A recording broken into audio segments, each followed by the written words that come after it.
On the edge of a small town named Ellsworth, nestled between rolling hills and silent woods, lived a curious 12 years old girl named Lily. She loved reading books about mysteries and solving puzzles. Her bedroom was filled with stacks of detective novels, and she always carried a small notebook in which she jotted down clues from her everyday adventures. One rainy afternoon, Lily was helping her grandmother clean the attic. Dust swirled in the air as they sorted through old trunks and boxes.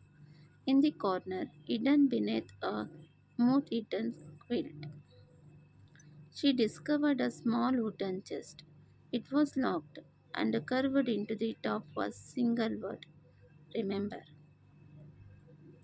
Do you know what this is? Lily asked her grandmother, brushing off the dust.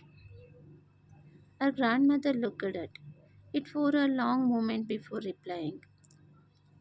That belonged to your great grandfather.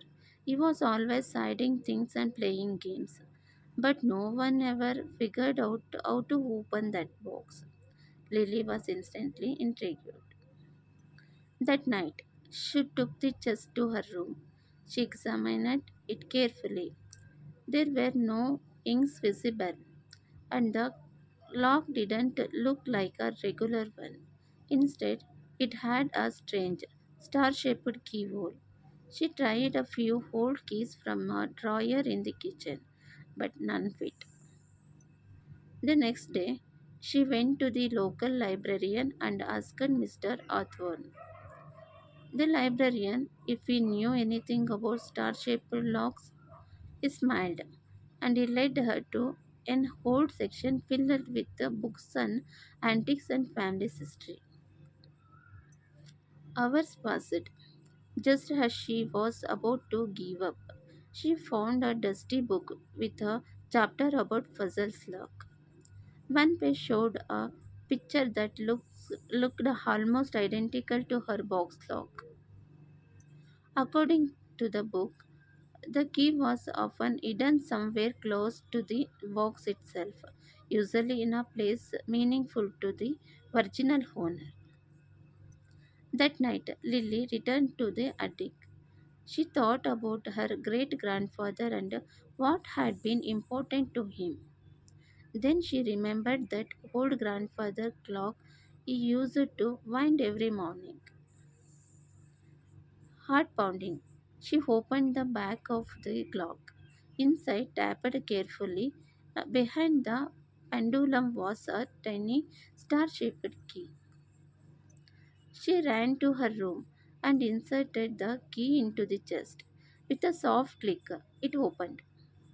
Inside was a bundle of old letters, a black and white photograph of a young man and woman, and a small journal. The journal belonged to her great grandfather. In its pages, he had written about his love for Lily's great grandmother, their dreams during the war, and the life they built together. At the end of the journal was a message: to whoever finds this, know that love, memory, and family are treasure more valuable than gold. Lily closed the chest gently, her eyes full of wonders and tears. She had solved the mystery not just of the box, but of the stories that made her who